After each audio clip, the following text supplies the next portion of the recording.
Hola, bon dia.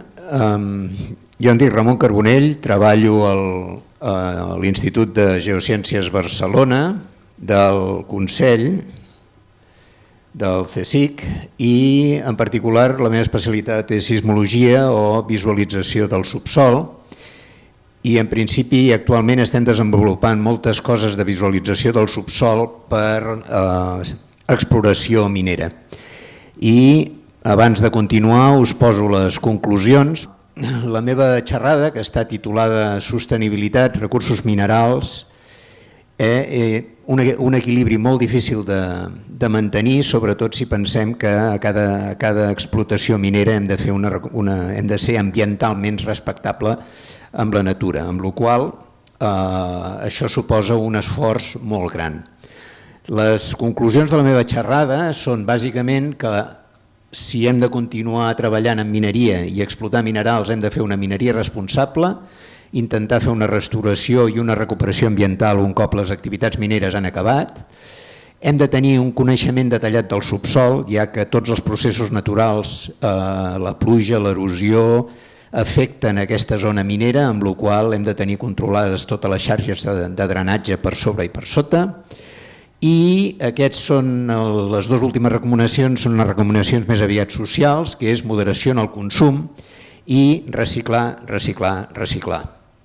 Aquí teniu senzillament la recuperació d'una mina en diferents anys, des de la finalització de l'explotació a la recuperació total.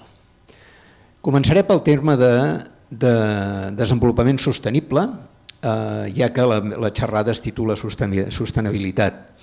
El desenvolupament sostenible és un concepte que apareix en l'informe Brundtland, que alertava de les conseqüències mediambientals, sobretot negatives, del desenvolupament econòmic i la globalització, és a dir, del nostre consum, especialment si tenim en compte tots els problemes que poden venir derivats del creixement de la població. Cada vegada som més i de planetes només n'hi ha un. La idea de sostenibilitat fa referència a satisfer les nostres necessitats sense comprometre les necessitats de les generacions futures.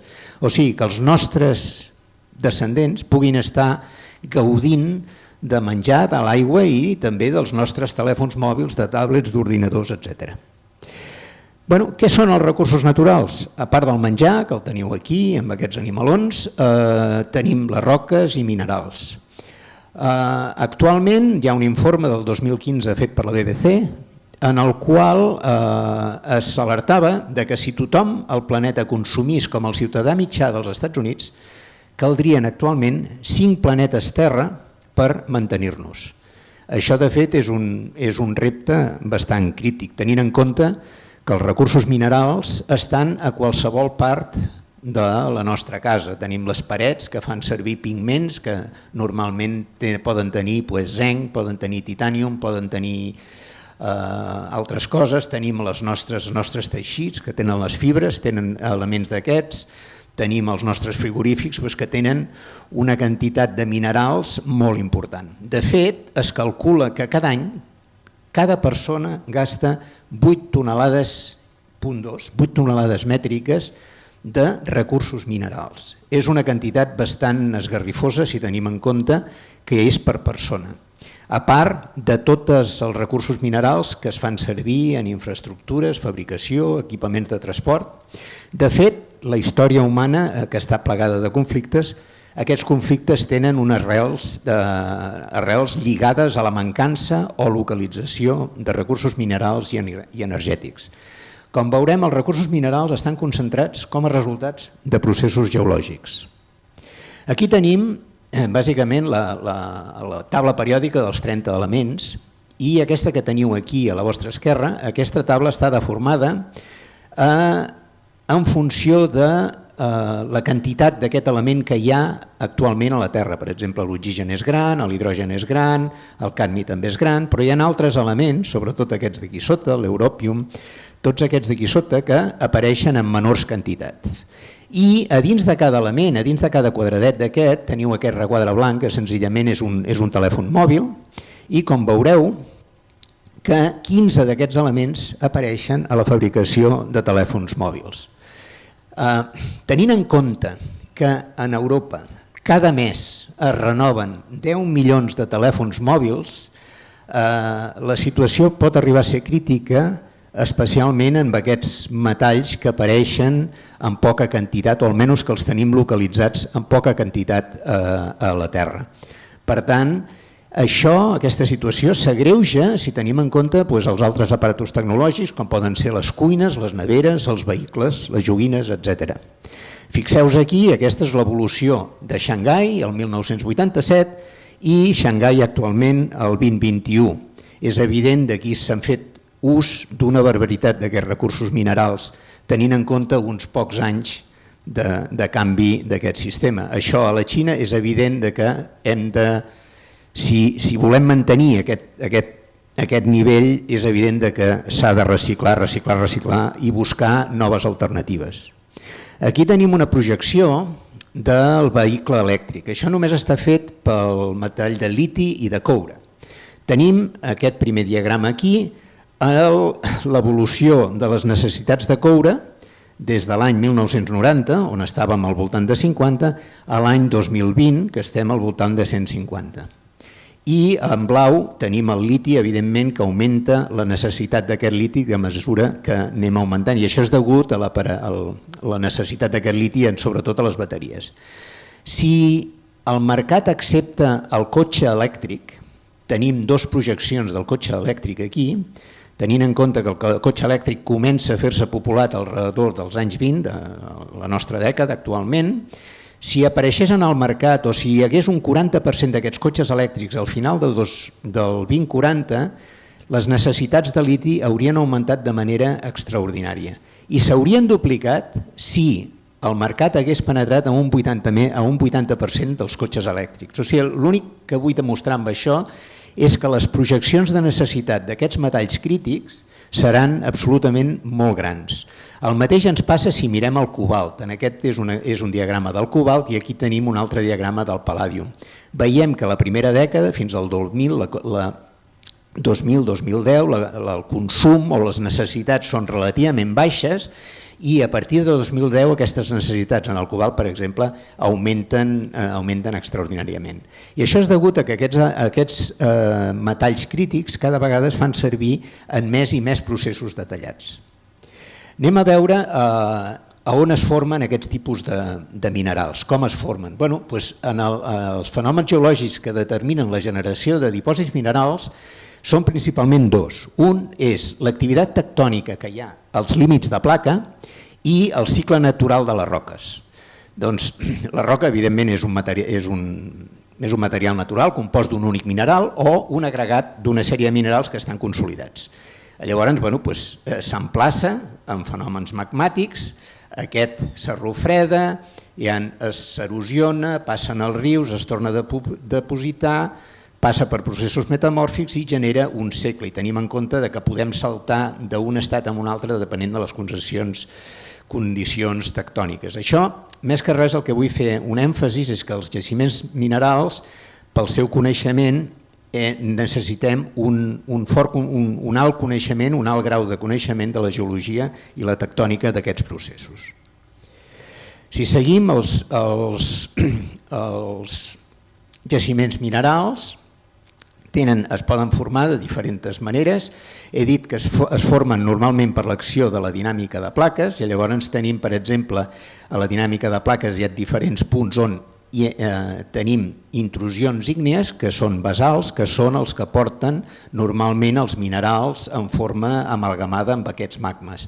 Llavors, depenent de l'alçada que passin i segons els processos que tenen, poden ser pòrfirs, poden ser un jaciment epitermal, senzillament que arriba a la superfície, i aquí teniu les definicions. Normalment aquests jaciments apareixen en marges orogènics sobretot convergents, perquè poden portar material magmàtic de profunditat fins a la part superficial, on la part superficial interacciona amb els fenòmens atmosfèrics d'erosió i es deposita en el seu voltant.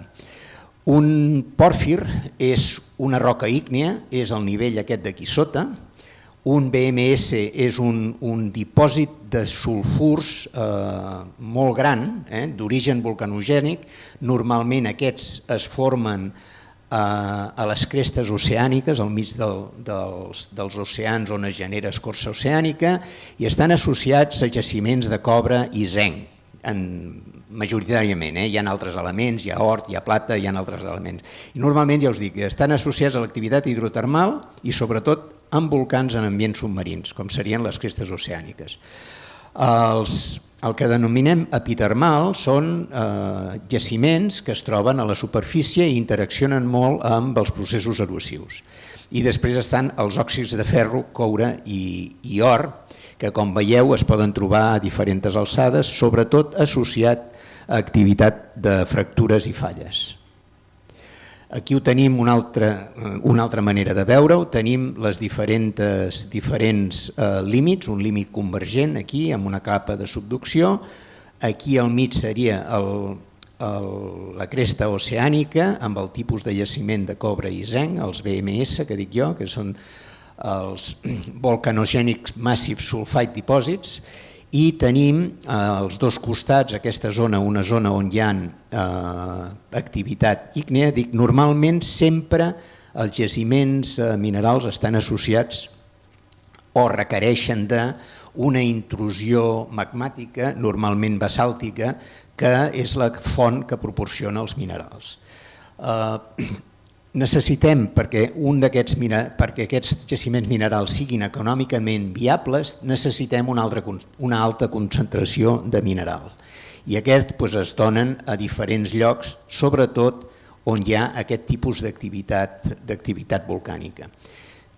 Es classifiquen de diferents maneres, aquí teniu els noms, poden ser hidrotermals, on hi ha una gran activitat de fluids que dissolen i permeten depositar els minerals. Evidentment hi ha d'haver processos ígnics associats a intrusions magmàtiques, alguns exemples serien les pegmatites o sobretot la kimberlita, que en veurem un exemple en un moment. Tenim també ambients sedimentaris i dintre dels sedimentaris hi ha uns jaciments de baixa temperatura que es formen en els rius degut a la trajectòria del riu, senzillament és erosió de material mineral que porta el riu i que es deposita al llarg del riu depenent dels accidents o de la forma que té el riu per se. Hi ha també jaciments d'origen metamòrfic on les roques senzillament per l'augment de pressió i temperatura canvien, recristal·litzen i formen aquests tipus de jaciments. El concepte bàsic és: necessitem un plutó, una intrusió magmàtica que ens aporti una font de minerals. Aquí poso basalts senzillament perquè tenen incluïts en ell materials minerals importants. Llavors, dintre d'aquesta intrusió magmàtica hi haurà fluids magmàtics d'alta temperatura que, evidentment, la seva composició química té unes característiques especials que poden reaccionar amb la roca del medi ambient i aquests fluids senzillament pot passar que degut a la sobrepressió de la càmera magmàtica esquerdin la part superior de la cúpula i aquests fluids puguin circular dintre d'aquestes esquerdes i aquests fluids són químicament molt actius, reaccionen i poden arribar a depositar, per exemple, minerals en aquestes fractures. Igualment podem tenir aigua que ve de l'atmosfera, de pluja, senzillament d'aigua mediambiental que ve de la superfície, que s'infiltra a través d'aquestes fractures, interacciona amb els fluids a alta temperatura, fins i tot pot interaccionar amb els magmes i depositar, per exemple, en aquest cas és or i tenim quars, senzillament en una fractura. O sigui que necessitem font de minerals, font de fluids, unes vies per les quals on puguin circular i també necessitem calor per calentar aquests fluids. Aquest és un exemple d'una mina de kimberlita de diamants, que és un jaciment que és exclusivament un embut, té forma d'embut, on tenim el pòrfid el material magmàtic i interaccionant amb la brèquia de la part de superfície. Degut a la pressió i temperatura, els diamants apareixen a partir d'una certa pressió i temperatura, aquesta cristal·lització del carbó queda a parts profundes. Normalment l'escala vertical d'això pot ser entre 2,5 quilòmetres. De fet, a Sud-àfrica s'estan explotant kimberlites aproximadament a 1 quilòmetre de fondària. Són molt disperses, o sigui, evidentment són minerals ornamentals de gran valor, però no només ornamentals, sinó que també es fan servir en la indústria de manera molt habitual.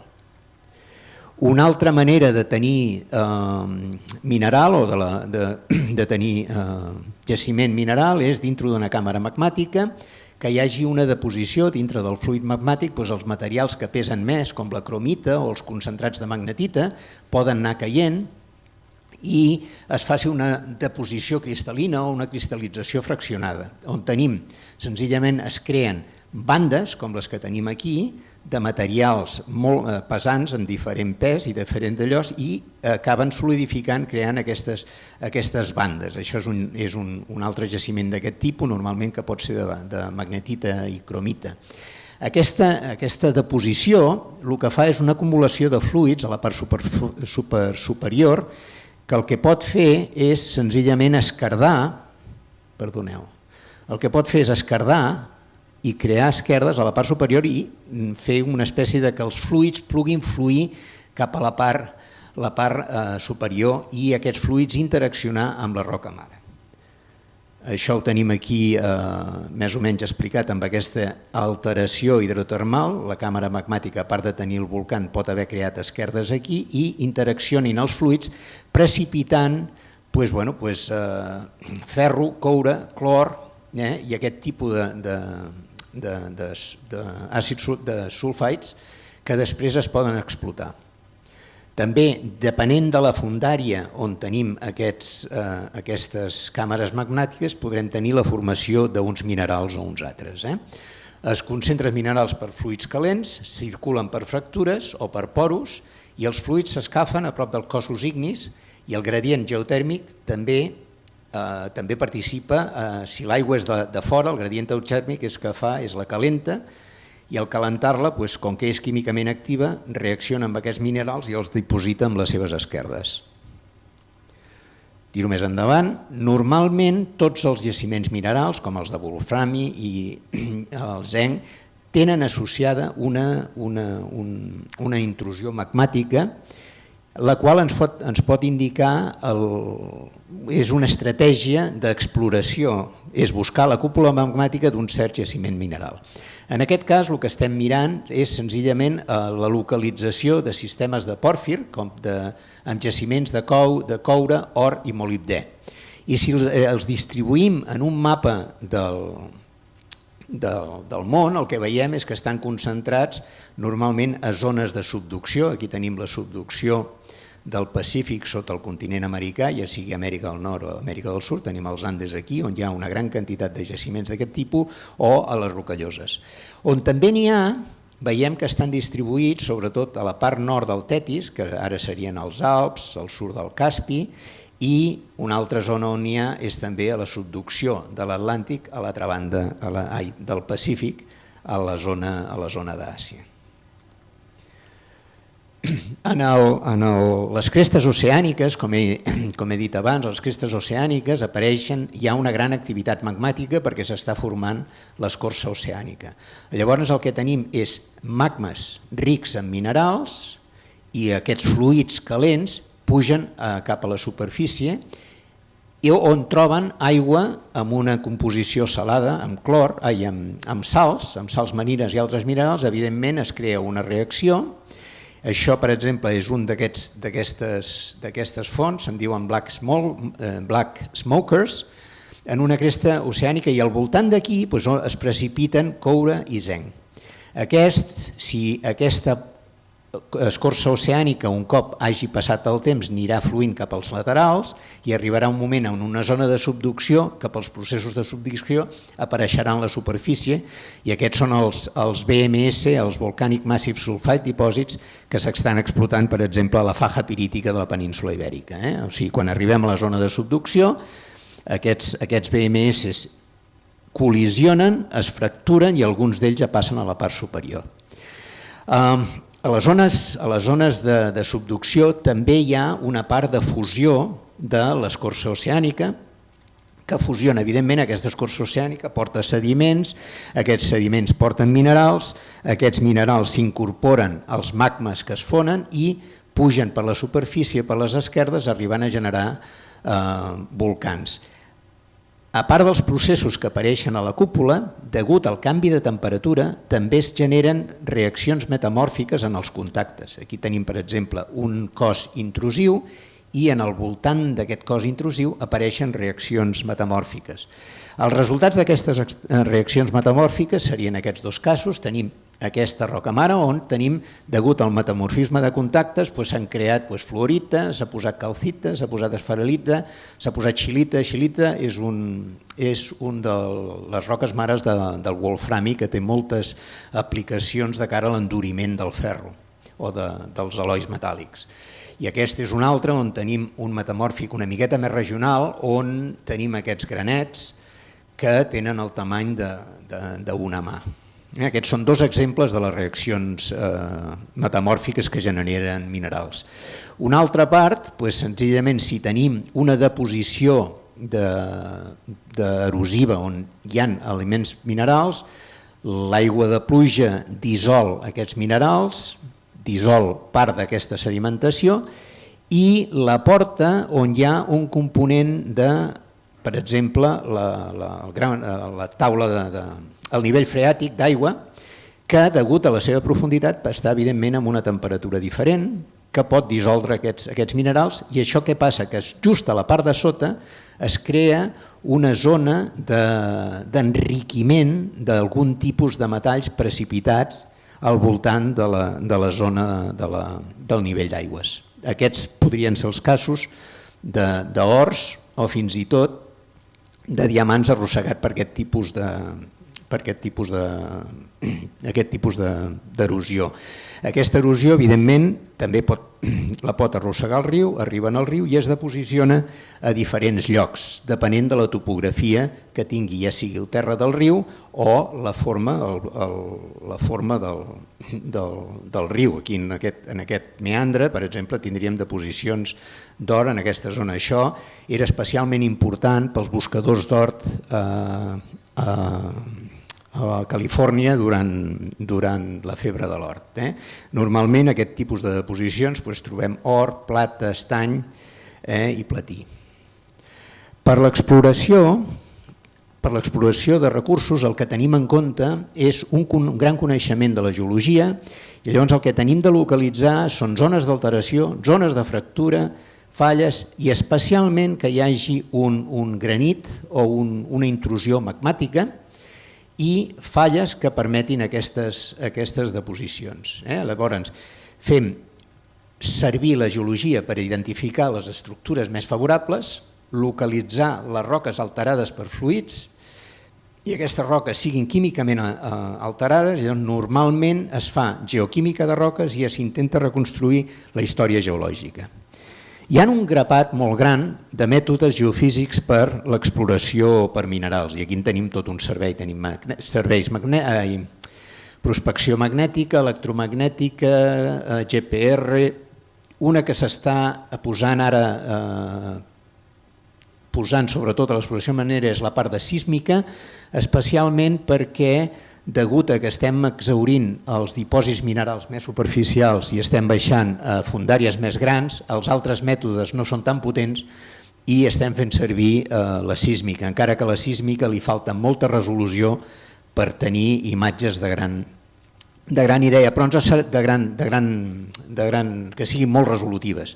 Però ens serveix també per controlar i definir l'evolució geològica que té el lloc. Tenim també gravimetria, perforació, evidentment tenim models, la generació de models numèrics que estan il·lustrats en aquestes dues imatges, aquesta senzillament amb la geologia i aquí incorporant diverses bases de dades d'aquests perquè el que es fa és mitjançant un conjunt de dades utilitzar la intel·ligència artificial per intentar determinar zones de mineralització. Una justificació perquè es fa servir la sísmica és que els minerals tenen propietats una miqueta específiques comparades amb les propietats físiques de totes les roques que ens permeten veure aquestes formacions a través de sísmica de reflexió, a través d'energia reflectada per aquests minerals. I aquí tenim dos exemples, un a Suècia on tenim un BMS on tenim zones de coure i aquest és la mina, o sigui el jaciment que està completament controlat dintre d'aquestes reflexions o d'aquestes estructures que es veuen en aquesta sísmica i aquest és un cas a Finlàndia d'una mineralització d'Outokumpu que és molt gran i de fet ha estat explotada des de fa molt de temps. Un cas, per exemple, a la península Ibèrica, d'aquesta ja seria una sísmica més regional, diríem, és un perfil que creua part del sud-oest de la península Ibèrica, sobretot del que és la faja pirítica. La faja pirítica està localitzada en aquesta zona. Ja en aquesta zona, si mirem un mapa de la faja pirítica, tenim una gran quantitat de mines, sobretot que exploten coure, or, sobretot són jaciments de tipus BMS que es havien format amb una cresta oceànica.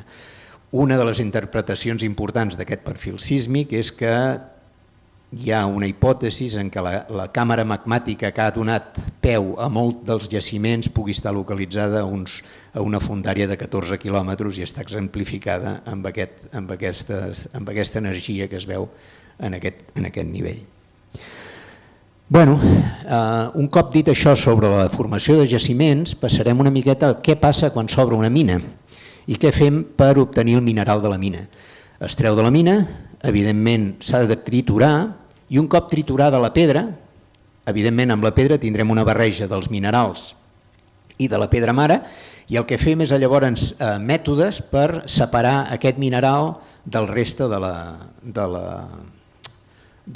roca. Llavors, per fer aquesta separació es fan servir diferents metodologies i algunes d'elles inclouen alguns components químics molt àcids que són, evidentment, que creen problemes de contaminació als ambients, no només al sòl, sinó també a l'atmosfera. I aquest és un dels principals problemes que tenim a l'hora d'explotar un jaciment mineral. Aquí tenim, per exemple, alguns exemples. Això seria Rio Tinto, on la contaminació del riu li ha fet agafar sobretot aquests colors vermellosos degut per la quantitat de ferro que té dissolt. Aquestes ratlles blanques són els resultats de l'explotació de zinc o també tenim contaminació estètica, per exemple, en aquesta mina que està en els Andes.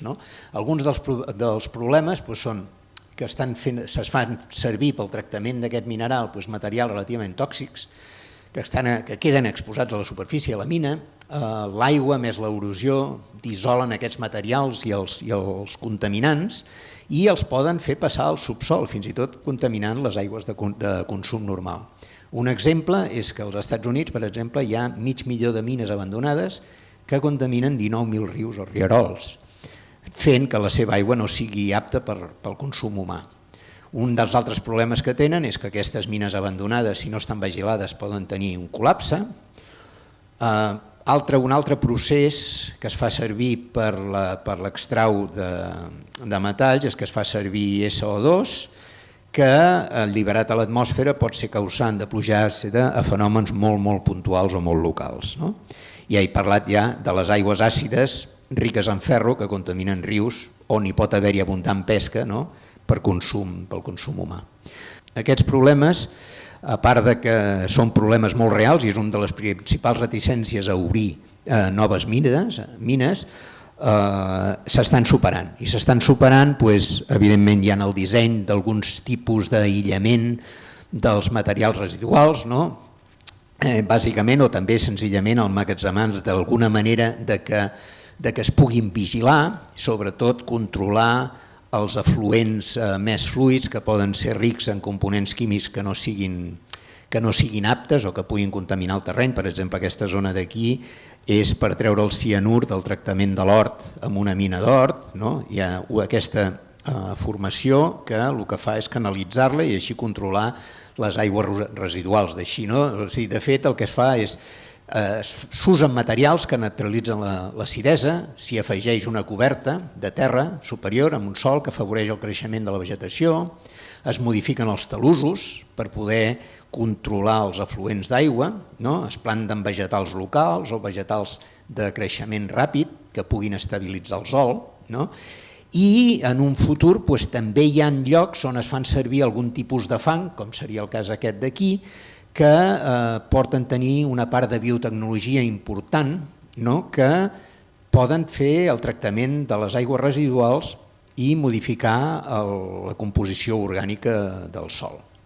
Aquestes serien algunes de les solucions que tenen pel restabliment, per poder fer una mineria responsable i poder disfrutar d'aquests minerals que actualment ens fan falta per totes les nostres activitats diàries. I amb això, moltes gràcies.